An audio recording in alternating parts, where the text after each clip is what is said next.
मंगल गणपति नमः दोस्तों, हमारे इस चैनल पर आपका स्वागत है। दोस्तों, आज की इस वीडियो में हम सकट चौथ कब है, सकट चौथ की पूजा विधि, तिथि, शुभ मुहूर्त, महत्व, उपाय तथा सकट चौथ की व्रत कथा के बारे में बताने जा रहे हैं। दोस्तों, आशा करते हैं कि गणेश जी की कृपा आप पर बनी रहे और आपकी सारी मनोकामनाएं भी पूरी हो। दोस्तों, अगर आपने हमारे चैनल को सब्सक्राइब नहीं किया है तो सबसे पहले जाके हमारे चैनल को सब्सक्राइब कर लें, बेल आइकन दबा दें, शेयर करें, लाइक करें, जिससे कि आने वाली महत्वपूर्ण वीडियो आपको प्राप्त हो सके। दोस्तों, वीडियो स्टार्ट करने के बाद वीडियो को पूरा देखें, बीच में अधूरा ना छोड़ें, इससे कि गणेश जी की कृपा आपको प्राप्त हो और आपकी कथा पूरी ना सुनने का पाप आपको ना लगे। तो दोस्तों, जैसा कि आप जानते हैं, सकट चौथ व्रत हिंदू धर्म में बहुत खास माना जाता है। इस व्रत को खास तौर पर माताएं अपनी संतान की लंबी उम्र, तरक्की और सुख शांति के लिए रखती हैं। सकट चौथ, तिलकुट चौथ व्रत, तुंडी चतुर्थी और माघी चौथ के नाम से भी जाना जाता है। यह व्रत भगवान गणेश को समर्पित है। मान्यता है कि सच्चे मन से व्रत करने से जीवन के सारे संकट दूर होते हैं और संतान सुख की प्राप्ति होती है। तो ऐसे में ये जानते हैं जनवरी 2025 में यह व्रत कब रखा जाएगा। साथ ही जानते हैं शुभ मुहूर्त, पूजा विधि, चंद्रोदय का समय और महत्व के बारे में। सकट चौथ व्रत हिंदू पंचांग के अनुसार माघ महीने के कृष्ण पक्ष की चतुर्थी तिथि को रखा जाता है। इस साल यह व्रत 17 जनवरी 2025 दिन शुक्रवार को रखा जाएगा। इस दिन शुभ संयोग का भी निर्माण हो रहा है। इस दिन सौभाग्य योग और शोभन योग का निर्माण हो रहा है। चतुर्थी तिथि शुरू 17 जनवरी को सुबह 4:06 पर होगी और चतुर्थी तिथि का समापन 18 जनवरी को सुबह 5:30 पर होगा। ब्रह्म मुहूर्त सुबह 5:27 से 6:21 तक रहेगा। लाभ मुहूर्त सुबह 8:34 से 9:53 तक रहेगा और अमृत मुहूर्त सुबह 9:53 से 11:12 तक रहेगा। दोस्तों, अभिजीत मुहूर्त दोपहर 12:10 से 12:52 तक रहेगा। और दोस्तों, सकट चौथ व्रत में चांद निकलने का समय आपको बता दें, इस दिन चंद्रमा रात 9:09 पर निकलेगा। सकट चौथ व्रत चंद्रमा को अर्घ देकर ही पूरा होता है। तो दोस्तों, आइए जानते हैं सकट चौथ के महत्व के बारे में। सकट चौथ को संकट हरने वाली चौथ भी कहा जाता है। यह व्रत खासकर उन माताओं के लिए बहुत महत्वपूर्ण है जो अपनी संतान की खुशहाली और तरक्की चाहती हैं। मान्यता है कि इस दिन भगवान गणेश की पूजा और व्रत करने से जीवन के सभी दुख और कष्ट खत्म हो जाते हैं। तो दोस्तों, आइए जानते हैं सकट चौथ व्रत की पूजा विधि के बारे में। सकट पर पूजा के लिए सबसे पहले एक लकड़ी की चौकी पर भगवान गणेश की मूर्ति रखें। इसके बाद गणेश जी को तिलक लगाएं और घी का दीपक जलाएं। उन्हें फूल, फल और मिठाई चढ़ाएं। इस दिन तिलकुट का प्रसाद जरूर अर्पित करें। उसके बाद गणेश चालीसा का पाठ करें और आरती करें। इसके साथ ही सुख समृद्धि की प्रार्थना करते हुए पूजा समाप्त करें। सकट चौथ पर दोस्तों किन चीज़ों का भोग लगाना चाहिए। सकट चौथ के दिन तिलकुट का भोग जरूर लगाना चाहिए। धार्मिक मान्यताओं के अनुसार गणेश जी को तिलकुट अति प्रिय है। ऐसे में सकट चौथ के दिन भोग के रूप में अर्पित करने से गणेश जी अति प्रसन्न होते हैं। इसी के साथ आप गणेश जी को मोदक का भोग भी लगा सकते हैं। ऐसा करने से गणेश जी की कृपा आपके ऊपर बनी रहती है। तो बोलिए गणेश भगवान की जय। तो दोस्तों, आइए जानते हैं सकट चौथ व्रत कथा के बारे में। बहुत पहले की बात है, एक बार भगवान गणेश बाल रूप में पृथ्वी लोक में भ्रमण कर निकले थे। इस दौरान वे चुटकी भर चावल और एक चम्मच दूध लेकर चले थे।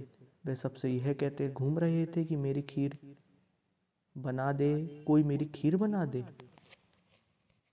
कोई मेरी खीर बना दे, कोई मेरी खीर बना दे। पर इस दौरान उनकी बात पर किसी ने ध्यान नहीं दिया। तभी एक गरीब वृद्ध महिला उनकी खीर बनाने के लिए तैयार हो गई। इस पर गणेश जी ने घर का सबसे बड़ा बर्तन चूल्हे पर चढ़ाने के लिए कहा। बुढ़िया ने बाल लीला समझते हुए घर का सबसे बड़ा भगोना उस पर चढ़ा दिया। भगवान गणेश ने दिए चावल और दूध भगोने में डालती भगोना भर गया। इसी बीच भगवान गणेश वहां से चल गए। और बोले, अम्मा जब खीर बन जाए तो बुला लेना। पीछे से बुढ़िया के बेटे की बहू ने एक कटोरी खीर चुरा कर खा ली और एक कटोरी खीर छिपाकर अपने पास रख ली। अब जब खीर तैयार हो गई तो बुढ़िया माई ने आवाज लगाई, आजा रे गणेश, खीर खा ले। तभी गणेश भगवान वहां पहुंच गए और बोले कि मैंने तो खीर पहले ही खा ली। तब बुढ़िया ने पूछा कि कब खाई?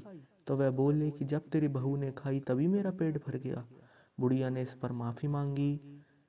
इसके बाद जब बुढ़िया ने बाकी बची खीर का क्या करे इसके बारे में पूछा तो गणेश जी ने उसे नगर में बांटने को कहा और जो बचे उसे अपने घर की जमीन गड्ढा करके दबा दें। अगले दिन जब बुढ़िया उठी तो उसने अपनी झोपड़ी महल में बदली हुई और खीर के बर्तन सोने जवाहरातों के से भरे मिले। गणेश की कृपा से बुढ़िया का घर धन दौलत से भर गया।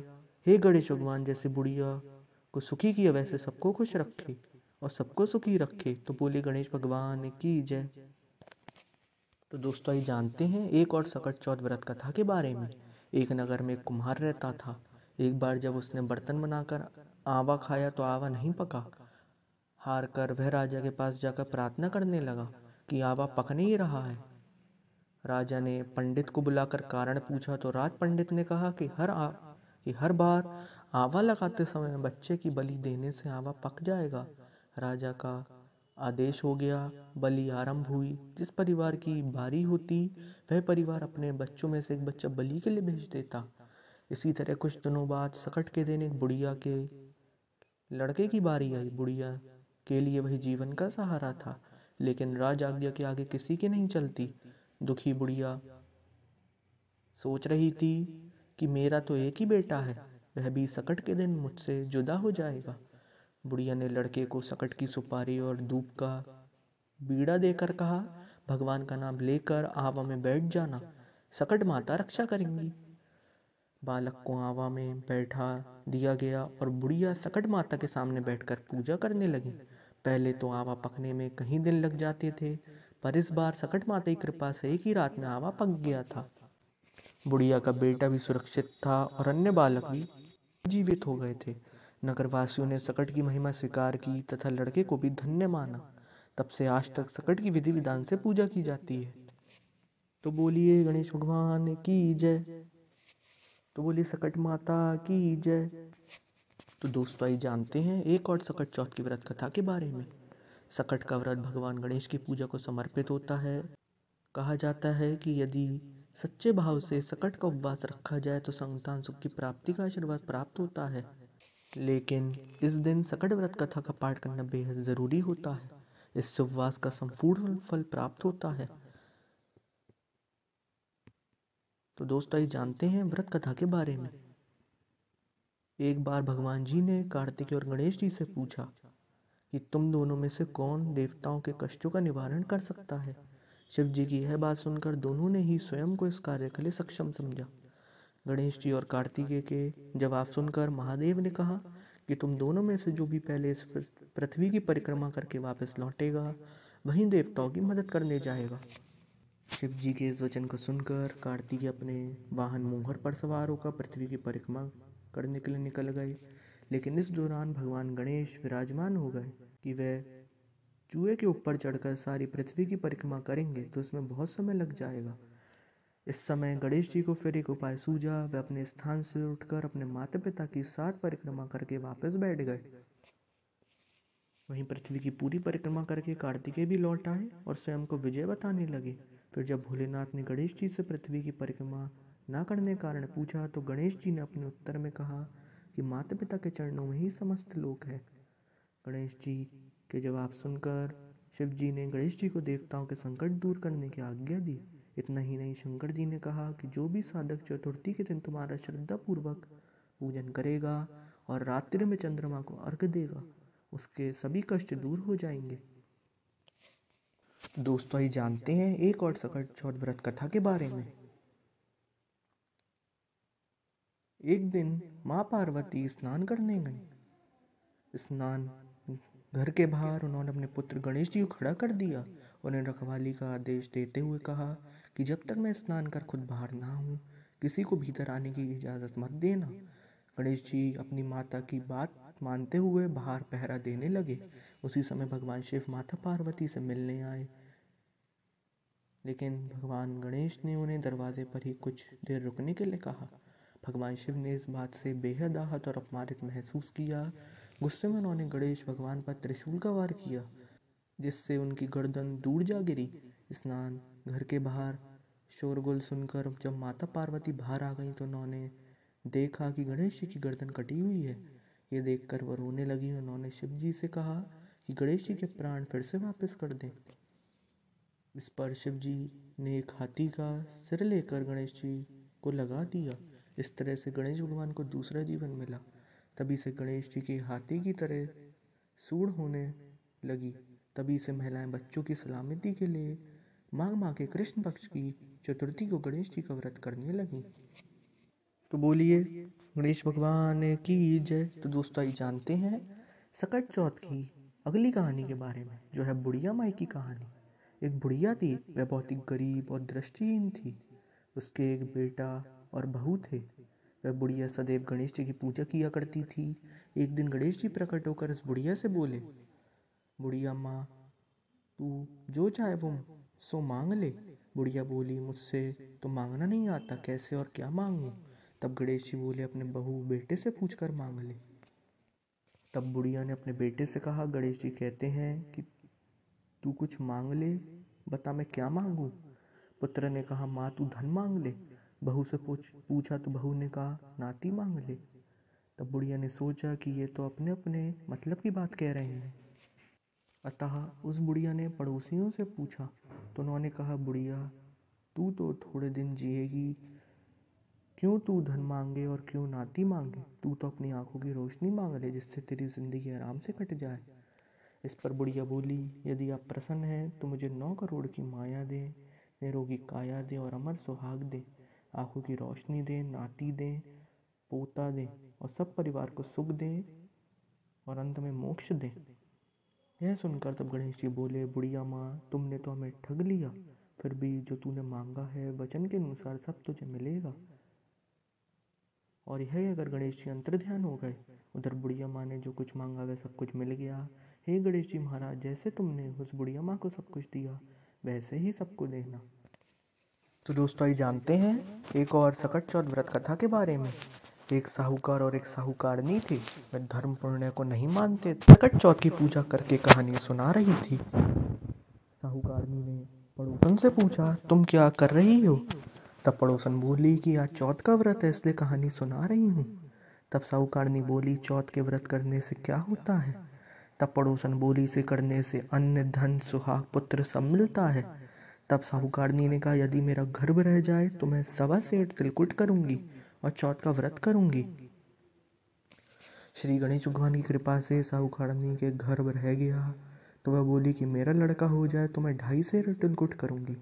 कुछ दिन बाद उसका लड़का हो गया तो वह बोली कि हे चौथ भगवान, मेरे बेटे का विवाह हो जाएगा तो 5.25 सेर का तिलकुट करूंगी। कुछ वर्षों बाद उसके बेटे का विवाह तय हो गया और उसका बेटा विवाह करने चला गया, लेकिन उस साहूकारनी ने तिलकुट नहीं किया। इस कारण से चौथ देव क्रोधित हो गए और उन्होंने फेरों से उसके बेटे को उठाकर पीपल के पेड़ पर बिठा दिया। सभी वर को खोजने लगे पर वो नहीं मिला। हताश होकर सारे लोग अपने अपने घर को लौट गए। इधर जिस लड़की से साहूकारनी के लड़के का विवाह होने वाला था, वे अपनी सहेलियों के साथ गणगौर पूजन करने के लिए जंगल में डूब लेने गई। गणगौर पूजन करने के लिए जंगल में डूब लेने गई। तभी रास्ते में पीपल के पेड़ से आवाज आई, ओ मेरी अर्ध ब्याही। यह बात सुनकर जब लड़की घर आई उसके बाद वह धीरे धीरे सूख कर कांटा होने लगी। एक दिन लड़की की माँ ने कहा, मैं तुम्हें अच्छा खिलाती हूँ, अच्छा पहनाती हूँ, फिर भी तू सूखती जा रही है, ऐसा क्यों। तब लड़की अपने माँ से बोली कि वह जब भी दूब लेने जंगल जाती है तो पीपल के पेड़ से एक आदमी बोलता है कि ओ मेरी अर्ध ब्याही। उसने मेहंदी लगा रखी है और सेहरा भी बांध रखा है। तब उसकी माँ ने पीपल के पेड़ के पास जाकर देखा, यह तो उसका जमाई ही है। तब उसकी माँ ने जमाई से कहा, यहाँ क्यों बैठे हैं, मेरी बेटी तो और ब्याही कर दी और अब क्या लोगे। साहूकारनी का बेटा बोला, मेरी माँ ने चौथ का तिलकुट बोला था लेकिन नहीं किया, इसलिए चौथ माता ने नाराज होकर यहाँ बैठा दिया। यह सुनकर उस लड़की की माँ साहूकारनी के घर आई और उससे पूछा कि तुमने सकट चौथ का क्या कुछ बोला है क्या? तब साहूकारनी बोली, तिलकुट बोला था। उसके बाद साहूकारनी बोली, मेरा बेटा घर आ जाए तो 2.5 मन का तिलकुट करूंगी। इससे श्री गणेश भगवान प्रसन्न हो गए और उसके बेटे को फेरों में लाकर बैठा दिया। बेटे का विवाह धूमधाम से हो गया। जब साहूकारनी का बेटा एवं बहू घर आ गए तब साहूकारनी ने 2.5 मन तिलकुट किया और बोली, हे चौथ देव, आपके आशीर्वाद से मेरे बहू बेटे घर आए हैं, जिससे मैं हमेशा तिलकुट करके व्रत करूंगी। इसके बाद सारे नगरवासियों ने तिलकुट के साथ सकट व्रत करना प्रारंभ कर दिया। हे सकट चौथ, जिस तरह साहूकारनी को बेटे बहू से मिलवाया वैसे ही हम सबको मिलवाना। इस कथा को कहने सुनने वालों का भला करना। बोलो सकट चौथ की जय। बोलो श्री गणेश देव भगवान की जय। सकट चौथ व्रत कथा के बारे में। एक समय भगवान विष्णु और माता लक्ष्मी के विवाह की तैयारियां चल रही थीं। इसमें सभी देवता को निमंत्रित किया गया था, लेकिन विघ्नहर्ता गणेश जी को निमंत्रण नहीं भेजा गया। सभी देवता अपनी पत्नियों के साथ विवाह में आए, लेकिन गणेश जी उपस्थित नहीं थे। ऐसा देखकर देवताओं ने भगवान विष्णु से इसका कारण पूछा। उन्होंने कहा कि भगवान शिव और माता पार्वती को निमंत्रण भेजा है। गणेश अपने माता पिता के साथ आना चाहें तो आ सकते हैं, हालांकि उनको 1.25 मन मूंग, 1.25 मन चावल, 1.25 मन घी और 1.25 मन लड्डू का भोजन दिन भर में चाहिए। यदि वे नहीं आए तो अच्छा है, दूसरों के घर जाकर इतना सारा खाना पीना अच्छा भी नहीं लगता। इस दौरान किसी देवता ने कहा कि गणेश जी अगर आए तो उनको घर के देखरेख की जिम्मेदारी दी जा सकती है। उनसे कहा जा सकता है कि आप चूहे पर धीरे धीरे जाएंगे तो बारात आगे चली जाएगी और आप पीछे रह जाएंगे। ऐसे में आप घर की देखरेख करें। योजना के अनुसार विष्णु जी के निमंत्रण पर गणेश जी वहाँ उपस्थित हो गए। उनको घर के देखरेख की जिम्मेदारी दे दी गई। बारात घर से निकल गई और गणेश जी दरवाजे पर ही बैठे थे।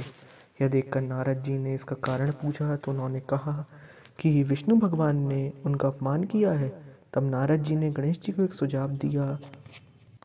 गणपति ने सुझाव के तहत अपने चूहों की सेना बारात के आगे भेज दी, जिसने पूरे रास्ते खोद दिए। इसके फलस्वरूप देवताओं के रथ के पहिए रास्तों में ही फंस गए। बारात आगे नहीं जा पा रही थी। किसी के समझ में भी कुछ नहीं आ रहा था कि क्या किया जाए। तब नारद जी ने गणेश जी को बुलाने का उपाय दिया ताकि देवताओं के विघ्न दूर हो जाएं। भगवान शिव के आदेश पर नंदी गजानन को लेकर आए।